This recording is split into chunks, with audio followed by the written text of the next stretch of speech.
નમસ્કાર. નવભારત સાહિત્ય મંદિર, ગુજરાતી બુક ક્લબ, કર્મા ફાઉન્ડેશનના સંયુક્ત ઉપક્રમે આ કલમના કાર્નિવલના આપણા દ્વિતીય અતિથિ આપણી વચ્ચે આજે ઉપસ્થિત છે, જેમનું નામ છે ઉરુબેન શૈલેષકુમાર પંચાલ, જેઓ ઉરુના ઉપનામથી ગઝલો લખે છે. એમનો અભ્યાસ એમ.કોમ બીએડ છે અને કોમર્સ શિક્ષિકા તરીકે પીપળાવ આણંદની અંદર તેઓ શિક્ષિકા તરીકે કાર્યરત છે અને એમનું વતન નવસારી છે. તો ચાલો એમને મળીએ અને એમની સાથે એ મનગમતી વાતો અને એમની રચનાઓ માણીએ. તો ઉર્વીબેન, સર્વપ્રથમ તો આપ એ કહેશો કે આ કોમર્સના એટલે વાણિજ્યના વિદ્યાર્થીની અને શિક્ષિકા રહ્યા છો, અને છતાંય સાહિત્ય પ્રત્યે આપનો આ લગાવ કેવી રીતે થયો? જી નમસ્કાર. આપનો પ્રશ્ન ઉચિત છે. તમે આ પ્રશ્ન પૂછનારા તમે પહેલા નથી. ઘણા બધા પ્રશ્ન આ જ પૂછવો છે કે કોમર્સના હોવા છતાં તમે કવિતાઓ અને સાહિત્ય પ્રત્યે કેમ આકર્ષિત છો. તો સૌ પ્રથમ હું કવિતા લખતી થઈ હતી, કોમર્સ પછી જોઈન કરેલું, એટલે મારો પ્રથમ પ્રેમ કવિતા પ્રેમ છે. અચ્છા, આપે આપની પ્રથમ કવિતા કેટલી ઉંમરે અને લગભગ ક્યારે લખી હતી? એકચ્યુઅલી જ્યારે ગુજરાતી સ્કૂલમાં ભણતા હોઈએ ને ત્યારે આપણને ગુજરાતીના શિક્ષકો એટલું સરસ રીતે કવિતાનો સારાંશ કહીને કવિતા શીખવતા હોય. તો મારું 5મા ધોરણની અંદર જ્યારે મને કવિતા શીખવવામાં આવી ત્યારે મને એવો વિચાર આવ્યો કે ફક્ત થોડા શબ્દોની અંદર કેટલું બધું કહી દેવામાં આવે. એટલે મને કવિતા પ્રત્યે થોડી આકર્ષણ પણ થયું અને એવું લાગ્યું કે આવું જો આ જે લેખક છે એ લખી શકતા હોય તો આપણે કેમ નહીં કરી શકીએ. ચોક્કસ.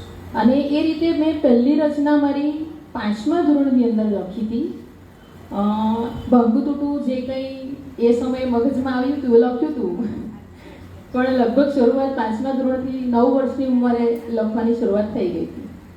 આમ તો અમે તમારે અલગ અલગ ન્યૂઝપેપરની અંદર, અલગ મેગેઝિન્સની અંદર, ઈ બુક્સની અંદર અને અલગ અલગ સહિયારા પુસ્તકોની અંદર તમારી ગઝલોને માણતા આવ્યા છીએ, અને તમારું પોતાનું પ્રકાશિત પુસ્તક એક નવું આકાશ પણ છે. તો એમાંથી સરસ મજાની અમને એક રચના સંભળાવો. જી 2017માં મારું આ એક નવું આકાશ નામનો સ્વરચિત ગઝલ સંગ્રહ પ્રકાશિત થયો હતો. તો એની અંદર મારી એક ગઝલ છે. એકવાર અમે લોકો એક રિલેટિવના ઘરે મળવા ગયા હતા. તો જનરલી કેવું હોય કે લોકો કંઈ પણ કામ કરતા પહેલા ચોઘડિયાઓ જોઈ છે, અને થયું એવું કે એમના ઘરે ગયા અને એમણે અનાજ ભરવાનું કામ કરવાનું હતું. તો કેવું કહે છે કે અત્યારે ચોઘડિયું સારું નથી, તો કલાક પછીનું સારું ચોઘડિયું છે એમાં કરે કામ.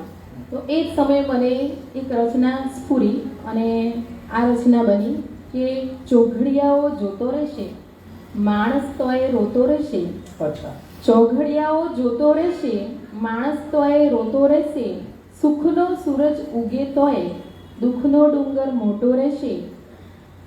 સંબંધોના સરવાળામાં આગળ પાછળ ખોટો રહેશે, અને ફૂલોના રંગોને ચૂમે, ફૂલોના રંગોને ચૂમે, ભમરો તોય બોંઢો રહેશે. દુનિયા આખી ભરચક માણસ, દુનિયા આખી ભરચક માણસ, પણ માણસનો તોટો રહેશે. મિલકતમાં ઉરમારી પાછળ યાદો દેતો ફોટો રહેશે. ચોઘડિયાઓ જોતો રહેશે, માણસ તોય રોતો રહેશે. ખૂબ જ સરસ.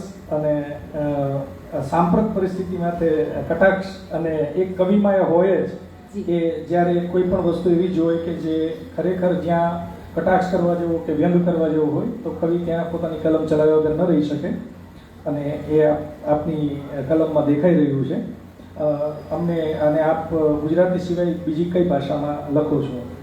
જી, ગુજરાતી સિવાય હિન્દીમાં લખું છું. ખૂબ જ સરસ કહેવાય કે આપ એની અંદર લખો છો. હવે આપની પાસે હિન્દીની કોઈ રચના હોય તો અમને એમનો પણ લાભ આપો કે જેથી કરીને અમારા દર્શક મિત્રોને એનો આનંદ મળી શકે. જી, ગુજરાતી ભાષામાં લખતા લખતા ક્યારેક હિન્દીમાં પણ વિચાર આવે. વિચારો તો શું છે, ગમે તે ભાષામાં આવે. તો હિન્દીમાં પણ છૂટું છવાયું લખ્યું છે અને હાલ છંદબદ્ધ પણ લખું છું. એમાંની મારી એક રચના છે, मैं कहाँ कुछ कह पाती हूँ, लोगों में ही रह पाती हूँ. मैं कहाँ कुछ कह पाती हूँ, लोगों में ही रह पाती हूँ, कहना सुनना छोड़ दिया सब, जो भी हो बस सह जाती हूँ। कहना सुनना छोड़ दिया सब, जो भी हो बस सह जाती हूँ। कभी किसी के होठों की मुस्कान बन खिल जाती हूँ, कभी किसी के होठों की मुस्कान बन खिल जाती हूँ, या फिर याद के आंसू बनकर आंखों से बह जाती हूँ।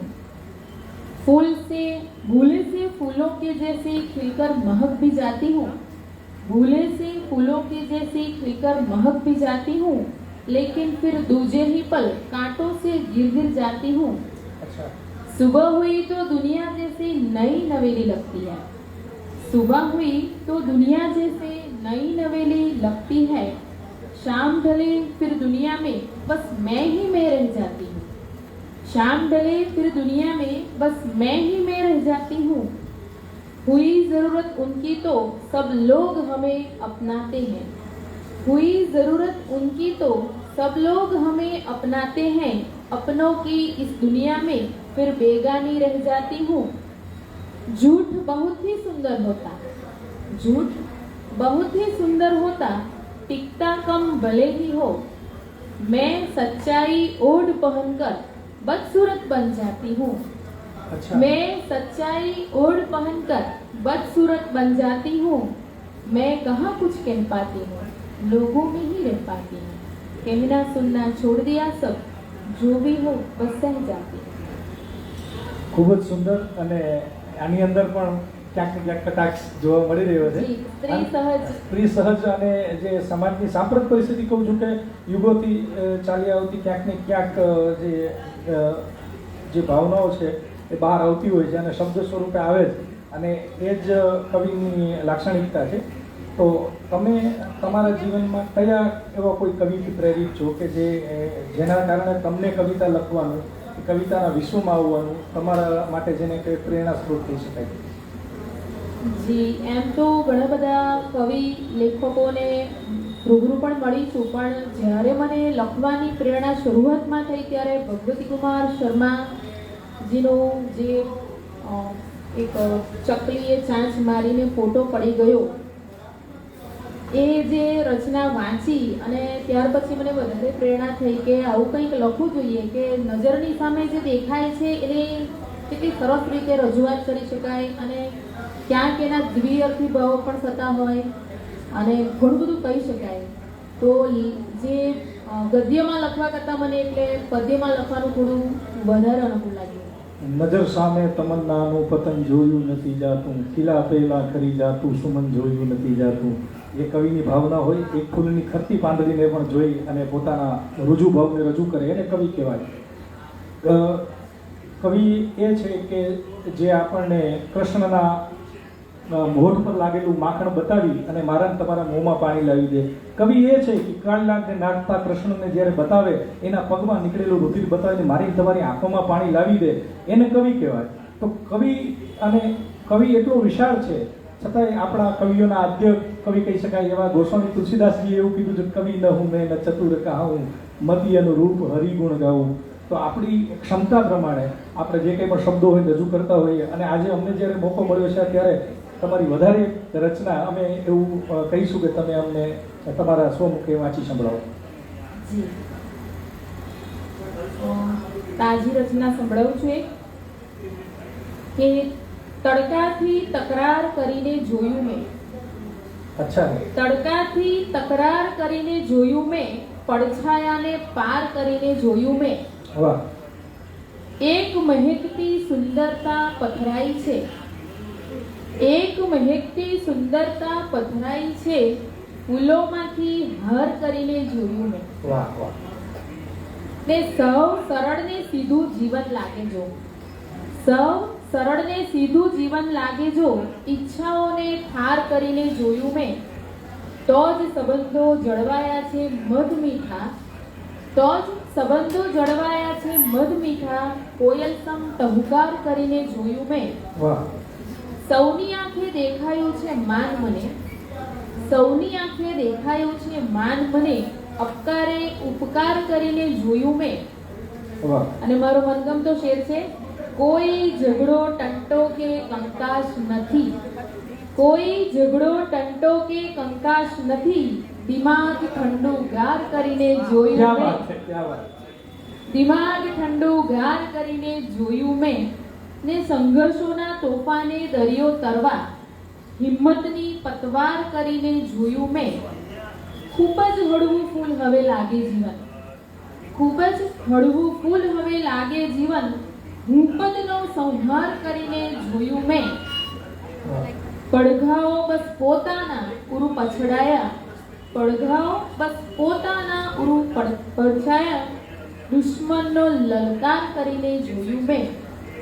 સામાન્ય રીતે આપણે એવું વિચારીએ કે આપણે કોઈ દુશ્મન પણ આપણા પોતાના સિવાય આપણો સૌથી મોટો કોઈ બીજો દુશ્મન નથી.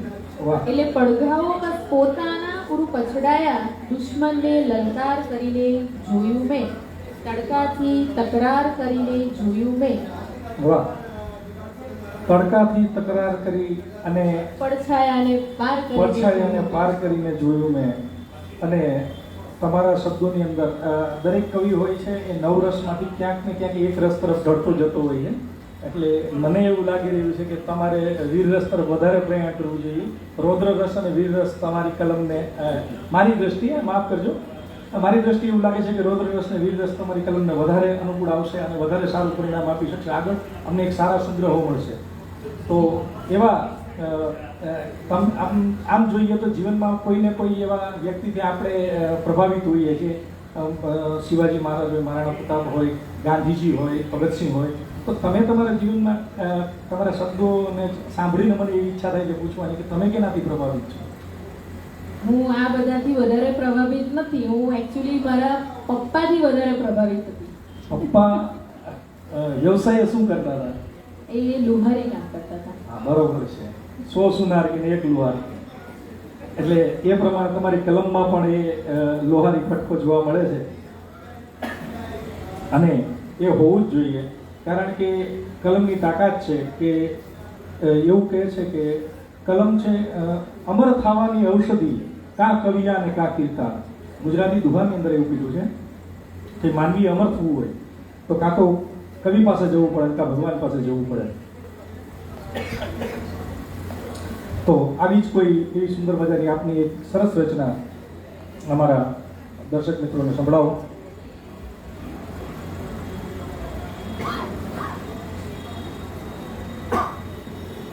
તમારા કહ્યા મુજબ તમે એવું માનો છો કે એ બધું વીર રસમાં જ લખું છું, પણ એવું નથી. હું અહીંયા મારો રસ ચેન્જ કરું છું. સ્વાગત છે. એક નાનકડી ગઝલ રજૂ કરું છું. મતલબ છે, મને જીતવાને હરાશે ખરું કે, અચ્છા. મને જીતવાને હરાશે ખરું કે, ગળાડૂબ પ્રેમે તરાશે ખરું કે. અચ્છા હે. મને જીતવાને હરાશે ખરું કે, ગળાડૂબ પ્રેમે તરાશે ખરું કે, તમારા જીવનનો લખે સાર ઈશ્વર, તમારા જીવનનો લખે સાર ઈશ્વર, તો એકાદ પાનું ભરાશે ખરું કે. ક્યા બાત, ક્યા બાત. અચ્છા હે. ભલે ફૂલ થઈને જ ખીલવું ગમે પણ, ભલે ફૂલ થઈને જ ખીલવું ગમે પણ, બની સૌ સૂકું ખરાશે ખરું કે. અચ્છા હે. તમે સુખ ધરો છો ને સંસારના પણ, તમે સુખ ધરો છો ને સંસારના પણ, કદી મન તમારું ધરાશે ખરું કે. ક્યા બાત. અચ્છા તમે હે. સુખ ધરો છો ને સંસારના પણ, કદી મન તમારું ધરાશે ખરું કે. સફરમાં તમે દૂર છો ને ગયા ઉરુ, સફરમાં તમે દૂર છો ને ગયા ઉરુ, શરત એ જ પાછા ફરાશે ખરું કે. વાહ. મને જીતવાને હરાશે ખરું કે, ગળાડૂબ પ્રેમે તરાશે ખરું કે. પેલું ગુજરાતીમાં એક કહેવત છે કે તેજીને ટકોરો બસ હોય. એટલે સારી ઘોડી હોય તો એને તમારે ચાબુક મારવાની જરૂર ના પડે. એમ એક સારો સમજદાર વ્યક્તિ હોય, જે તેજ તરનાર વ્યક્તિ હોય એને, કારણ કે ગઝલ છે એ ખરેખર પ્રેમિકા સાથેની ગુપ્તગુ છે. એટલે તમે મારી ટકોરને બહુ ગંભીર રીતે લઈ અને શૃંગાર રસની ગઝલ રજૂ કરી એ બદલ હું ખરેખર તમારી સમજદારીને સલામ કરું છું કે ગઝલ એ અત્યારે સાંપ્રતમાં ગઝલે બહુ વિકાસ કર્યો છે અને ગઝલ બહુ બૃહદ ફલક સુધી પહોંચી ગઈ છે. પણ ગઝલ જ્યારે ઉર્દુથી જ્યારે એણે અવતરણ કર્યું ત્યારે ગઝલ એ ફક્ત ને ફક્ત પ્રેમિકા સાથેની ગુફ્તગુ હતી. ગઝલની અંદર માત્ર ને માત્ર પ્રેમિકા સાથેની વાતચીત અને પ્રેમિકાની ફરિયાદ કે વિરહની ફરિયાદ હતી. પછી ગઝલ આજના ફલકમાં પહોંચી અને સાંપ્રત વિષયો અને ત્યાંથી લઈ અને મા બાપથી લઈ અને રાજકારણ સુધી ગઝલ પહોંચી ગઈ છે. પણ જે કવિઓ અને જેને જે દિલમાં અનુભવાતું જતું હોય લખાતું જતું હોય છે. તો એવું આપના અલગ અલગ જે કંઈ પણ બીજા રસ હોય, અમે તો હવે તો બીજા પણ રસની અંદર તમારી કલમ ચાલેલી હોય તો એને માણવા માટે આતુર છીએ કે આટલું સરસ શૃંગારની ગઝલ તમે રજૂ કરી તો મને તો એવું થાય છે કે ઊભો બગીચામાં જતો રહે. આટલી સરસ ગઝલ જ્યારે તમે રજૂ કરી ત્યારે કોઈ એવી સરસ રચના હું તમને વિનંતી કરીશ કે તમે એવી રચના લઈને આવો કે અમારા દર્શકોને આનંદ આવી જાય. જી 2012ની અંદર જ્યારે યુવક મહોત્સવ થયો હતો એમાં રાજ્ય કક્ષાએ મારો પ્રથમ નંબર આવ્યો હતો ગઝલ લેખનમાં. વાહ. તો એ સમયે જે ગઝલની રચના થયેલી એકચ્યુઅલી એની લાઈન લખતા લખતા જ મારા મગજમાં રાગ આવી ગયેલો અને એ સ્પેશિયલી મેં મારા હસબન્ડને એ ડેડિકેટ કરી છે. તો હું એ રાગમાં તમને સંભળાવવાની ટ્રાય કરું. ચોક્કસ, સ્વાગત છે. આંખોમાં સપનાની સપનામાં તું, આંખોમાં સપનાની સપનામાં તું, જીવનમાં ઘટનાની ઘટનામાં તું, મનની આ પ્રીતિને શબ્દોમાં ગૂંથી, મનની આ પ્રીતિને શબ્દોમાં ગૂંથી, કાગળમાં રચનાની રચનામાં તું, કાગળમાં રચનાની રચનામાં તું, આંખોમાં સપનાની સપનામાં તું, દિવસો વિતાવ્યા જાણે કે વર્ષો, દિવસો વિતાવ્યા જાણે કે વર્ષો, એવી આ ભ્રમણાની ભ્રમણામાં તું, આંખોમાં સપનાની સપનામાં તું, બોલી ભૂતાવળ ભાવિના ભાખ્યું, બોલી ભૂતાવળ ભાવિના ભાખ્યું, જાણું છું હમણાંને હમણાંમાં તું, આંખોમાં સપનાની સપનામાં તું, જીવનમાં ઘટનાની ઘટનામાં તું. ખૂબ જ સરસ ઉર્વીબેન, તમારી તરંગની અંદર ગઝલ અને તમે પોતે સારા ગાયક છો. હજી હું તમને એ બાબતે એ કેન્દ્ર તરફ લઈ જાઉં એ પહેલાં તમે કેન્દ્ર બિંદુમાંથી વર્તુળ બનાવી દીધું. ખૂબ જ સરસ. અને આ સાથે હું મારા દર્શક મિત્રોને જણાવવા માંગીશ કે ઉર્વીબેન ખૂબ સરસ ગાયક પણ છે. સ્ટાર મેકરની અંદર એમના ગાયેલા ગીતો પણ તમે માણી શકો છો. ખૂબ જ સુંદર ગાયક છે. એમનું ઘડું પણ સારું છે જે આપ સૌએ હમણાં નિહાળ્યું અને માણ્યું પણ. તો હવે આ જે આજના કાર્યક્રમમાં આપ અહીંયા ઉપસ્થિત રહ્યા એ બદલ હું અહીંયાથી નવભારત સાહિત્ય મંદિર, ગુજરાતી બુક ક્લબ અને કર્મા ફાઉન્ડેશન તરફથી સંયુક્ત રીતે આપનો આભાર માનીશ. અને આપ અહીંયા ઉપસ્થિત આવી રીતે આપની ગઝલોનો સફર શરૂ રહે અને આપનો એક ગઝલ સંગ્રહ બહાર પડ્યો છે અને બીજા સંયુક્ત પડ્યા છે, પણ આપનો આગવો અને પોતાનો એક પડ્યો છે.